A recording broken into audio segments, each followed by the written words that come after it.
खुलुमबाय लोगोफोर आंनि YouTube चेनेलाव नोंथांमोनखौ बरायबाय। दिनै आं नोंथांमोननो भिडिअ भाइराल, फट' भाइराल बेबायदि गाज्रि भाइराल जानायनि सायाव फंनैसो बुंनो होननानै फैदों। थांनाय समफोराव जों नुगासिनो दं जे माखासे बर' गार्ल्सफोरा, हिन्जावसाफोरा, सिख्लाफोरा बायदि गाज्रि भिडिअ, फट' भाइराल जागासिनो दं। बेबायदि जों नुगासिनो थादों आरो बे दुखुनांथाव जोंनि हारिनि थाखायबो। आरो बै जाय सुबुङा भाइराल जादों बै सुबुंनि थाखायथ' बे जोबोद दुखुनांथाव, नङा होमबा?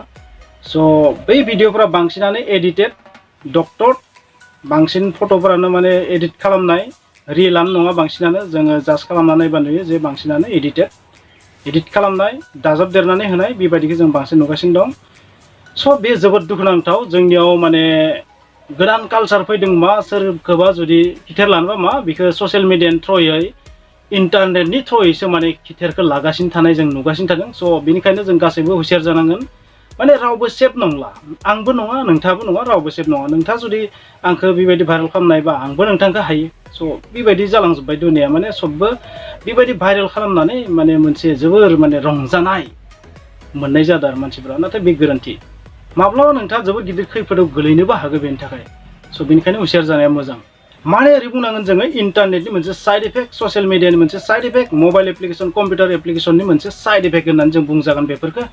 बिदिब्ला बे मोनसे गोदान रोखोमनि गाग्लोबनाय, गोदान रोखोमनि एटाक। बे गोदान रोखोमनि एटाकनिफ्राय रैखा मोननाया जोबोरैनो गोब्राब जानानै फैबाय। नोंथाङा जेसेबां नाजाबाबो बेनि एटाकनिफ्राय खारग'जोबनो हाया, बे बाथ्राखौ मिथिनानै ला। बेनिखायनो जोङो बिनि थाखाय जों मा खालामनांगोन, माबायदि जों थानांगोन, माबायदि गावखौ बासायनो थाखाय नाजानांगोन। बेनिफ्राय नोंथाङा 100% रैखाथि जाखाया, थेवब्लाबो जों हानायसिम माबोरै बेबायदि गाग्लोबनायखौ खमायनो हायो, बेनि थाखाय जों माबा मोनसे हायो नामा, बेखौनो आं नोंथांमोननो बुंनो नाजादों। नोंथांमोना बेवहाय भाइराल माने मोजाङै भाइराल जानायखौ होनाखै। सोरनिबा भिडिअआ जोबोर गोबां भिउ जाबाय, बेबोथ' मोनसे भाइराल। नाथाय बेवहाय आं बुंदों गाज्रि भाइराल जानाय, सोरनिबा पार्सनेल, माने जाय बिथिङा भाइराल जानामोन बै बिथिङा भाइराल जाबाय, बदनाम जाबाय। बदनाम जानाय भाइरेल, सोरबा हिंसायाव बदनाम खालामनो थाखाय खालामनाय भाइरेल, बेखौसो आं बुंनो नागिरदों। सोरबादि सुबुङा भाइरेल खालामो बेखौ फार्स्ट मिथिनाया मोजां। जाय हिंसा, बेबायदि सुबुङा भाइरेल खालामनो हागोन नोंथांखौ। जाय नोंथांनि सुथुर, बे नोंथांखौ भाइरेल खालामनो हागोन। जाय फलोवार्स मोननो लुगैयो, भिउ मोननो लुगैयो, बेबायदि सुबुङाबो भाइरेल खालामनो हागोन। बिजनेस मडेल जानो हागौ बेयो, सोरबा गाज्रि सुबुंनि बिजनेस मडेलबो जानो हागौ बेयो। बा सोरखौबा मेन्टेल टर्चार होनो थाखाय फिजिकेलि फैनाथ' एटाक खालामनो हालिया, बेबायदि मेन्टेल टर्चार खालामनानै सुइसाइड खालामनो गोनां बाध्य जानाय, समाजाव नुजानो हायि खालामनो नाजानाय, बेबायदिबो जानो हागौ। बायदिसिना जाहोन जानो हागौ। बेबायदि सुबुंफोरा मा खालामनो हागौ, नोंथांखौ एटाक खालामनो हागौ। बेनिखायनो नोंथाङा जोबोर हुसियार जे नोंथांनि सुथुरनो नोंथाङा स्कप दाहो। जुदि नोंथाङा नोंथांनि सुथुरनो स्कप होयो, अब्ला नोंथांखौ बे भाइरेल खालामबायानो थानो नाजागोन। बेनिफ्राय हुसियार। नोंथांखौ ब्लेकमेल खालामनो थाखायबो बेबायदि खालामनो हागौ। ब्लेकमेल, गोबां समाव नुदों जोङो ब्लेकमेल खालामनाय। ब्लेकमेल खालामनो थाखाय बेबायदि फट' भिडिअफोरखौ गावनि लोगोआनो, गावनि आंगोआनो माब्लाबा बेबायदि मावो गुबुन मानसिनि थ्रुयै। ब्लेकमेल, सुथुर, हिंसा, फलोवार्स मोननो थाखाय, भिउ मोननो थाखाय, इक'नमिक मडेल हिसाबैबो मा जानो हागौ, भाइरेल जानो हागौ। आरो मोनसे कारनबो भाइरेल जानो हागौ, गावनि गोरोन्थियाव मिथिस्लाबा लासे गावनि गोरोन्थियावबो भाइरेल जानो हागौ माब्लाबा। जेनेरेलि हिंसा, सुथुर, फलोवार्स मोननो, सोरखौबा बदनाम खालामनो, सोरखौबा माने ससियेल लिन्चिं, बेबायदि लिन्चिं हिसाबैबो मा खालामनो हागौ, नोंथांखौ भाइरेल खालामनो हागौ। नोंथांखौ बदनाम खालामना नोंथांनि जौगानायखौ होबथानो थाखाय, बोबथानो थाखाय, गाहायाव खोख्लैनो थाखायबो खालामनो हागौ। नोंथाङा हुसियार। भाइरेल खालामजाग्राया मा खालामनांगोन? भाइरेल खालामजाग्रा सुबुङा मा खालामनांगोन? गिबियावनो नोंथाङा थांनानै थानांगोन। नोंथाङा जुदि सानदोंबा, सुइसाइड खालामनो सानदोंबा, बे बुहुमखौ नागारलांनो सानदोंबा, नोंथाङा लाजिनानै न' सिङाव हाबसोना थानो सानदोंबा, बे गोरोन्थि।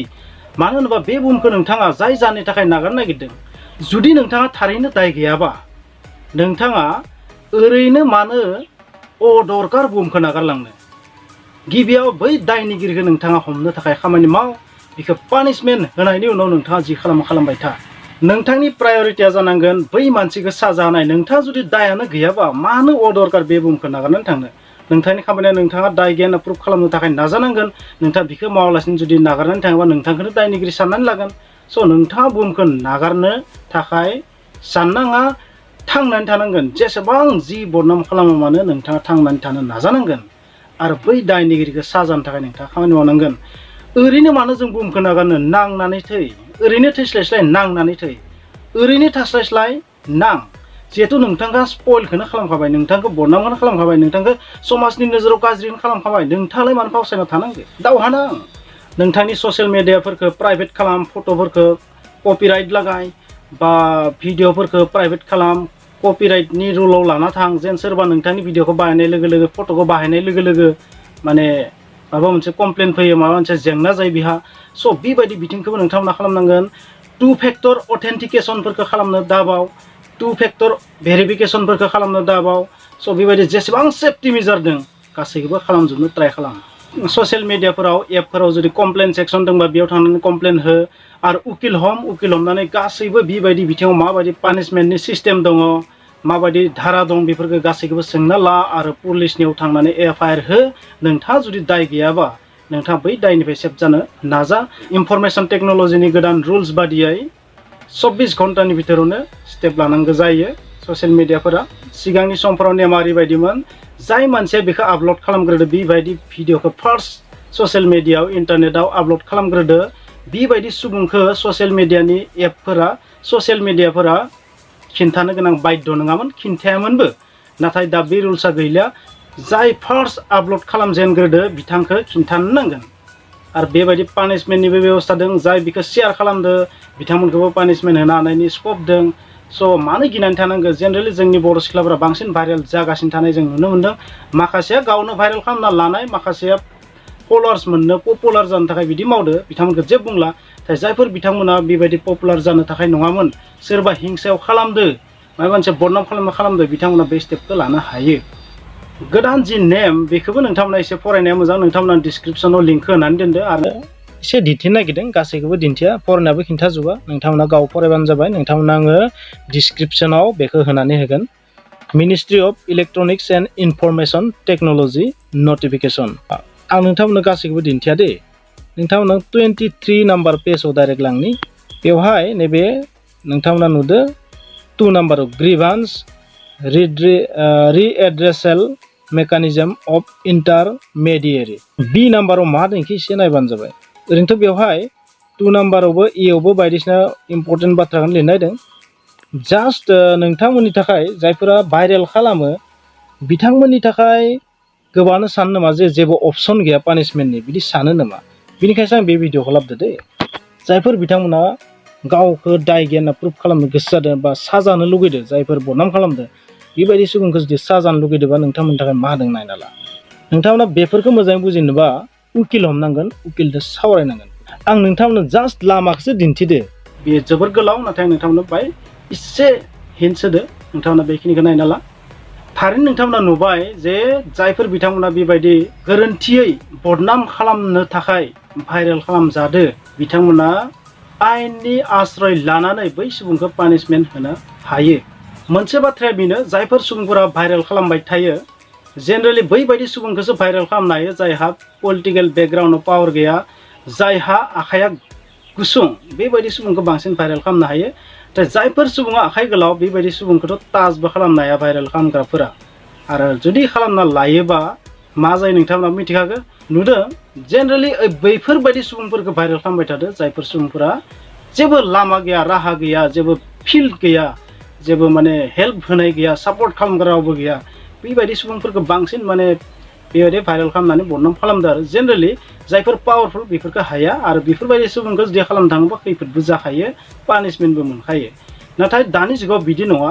नोंथाङाबो बै जुदि गोरोन्थि भाइरेल खालामदोंबा नोंथाङा बेखौ पानिशमेन्ट होनो हायो आरो खिन्थु मोनसे बाथ्रा दानि जुगाव बेबायदि भाइरेल जानायखौ जोबोद फिसा बुस्थु होनना साननांगौ मानो होनबा दानि जुगनि जि कालचार मडार्न जिथु कालचार बे मडार्न कालचाराव बेफोरो माने जोबोर माइनर बुस्थु होननानै सानजाथाव जाहैबाय मानो होनबा मबाइल एप्लिकेसन कम्पिउटार एप्लिकेसन माखासे एडिट खालामनो हायो एडिटिं बेखौ नोंथाङा जुदि सानोबा बिराद जुदि गेदेर होनना सानोबा नोंथाङा सुइसाइड जानो गोनां बाध्य जागोन बेनिखायनो जोबोर लाइट ला आरो एक्सन लानो थाखाय थियारि जा इन्टारनेटनि जुगाव नोंथाङा जेनिफ्रायबो सेफटि नंखाया बेबायदि लिन्चिंनिफ्राय बेबायदि नोंथांखौ बदनाम खालामनो नाजानायनिफ्राय नोंथाङा माब्लाबाबो रैखा मोनखाया जिमान गिदिर सुबुङानो जाथों नोंथाङा खारग'खाया नोंखौ बायदिसिना बिदि खालामनो हागोन नाथाय बेफोरखौ जुदि खेरायोबा सानलाबाय थायोबा नोंथाङा दुखु जानानै टेनसन जानानै सुइसाइडबो खालामफ्लांनो हागौ जोंनि फार्स्ट प्रायरिटिया जानांगोन मा थांनानै थानाय नोंथाङा जुदि थांनानै थानो हायोबा अब्लानो बै सुथुरफोरा हारसिंनो सिटकेजोबलांगोन माथो जेबो खालामनो हाया मात्र नोंथांनि इस्सा थानांगोन नोंथाङा इन्ट्रेस्ट जानांगोन नोंथाङा गावखौ बासायनो थाखाय नोंथाङा गावखौ दाय गैया होननानै प्रुभ खालामनो थाखाय नोंथाङा इस्सा थानांगोन दुखु जानानै बायदिसिना दाहाव गबोनानै डिप्रेसनाव गोलैनानै न' सिङाव जिरायनानै थायोबा न' सिंनिफ्रायनो ओंखारलाबा अब्लाथ' सुथुरा मिनिबायसो थाखागोन नङा होमबा आरो मोनसे बाथ्राया बेनो नोंथाङा गोसोबादि जानला मानला फट' भिडिअ'फोरखौ इन्टारनेटाव ससियेल मिडियायाव गुगोलाव जेरै मेरै नोंथाङा आपल'ड खालामजाया दानि जुगाव स' गोसोबादि जेरै मेरै आपल'ड खालामनायाबो गोरोन्थि जों गाव गावनि गोरोन्थियावनो जायो नालाय बेफोर बांसिन स' उन्दै उन्दै माखासे फंबाय बिनानावमोना जानो हागौ बे बाथ्राखौ सानस'ना मोना जिहेथु बेबायदि भाइरेल खालामनायखौ मेनलि नोंथांखौ सिनायनाय मानसियानो बांसिन खामानिखौ मावगोन नोंथांनि गोरोन्थिनि थाखायबो माखासे बिथिङा जानो हागौ नोंथांनि सुथुरा अरायबो नोंथांनि खाथियाव थायो गासैबो मानसियानो सुथुर थायो बेनिखायनो नोंथाङा अरायबो हुसियार नोंनि लोगोआबो नोंथांखौ खैफोदाव लाबोनो हागोन नोंथांखौ बदनाम खालामनो हागोन नोंनि आंगाबो नोंथांखौ बदनाम खालामनो हागोन गासैबो बिथिङावथ' जों गोरोबलायखाया जिमान आंगोबाबो बेनिखायनो गोसोबादि फट' भिडिअ आपल'ड दा खालाम शेयार दा खालाम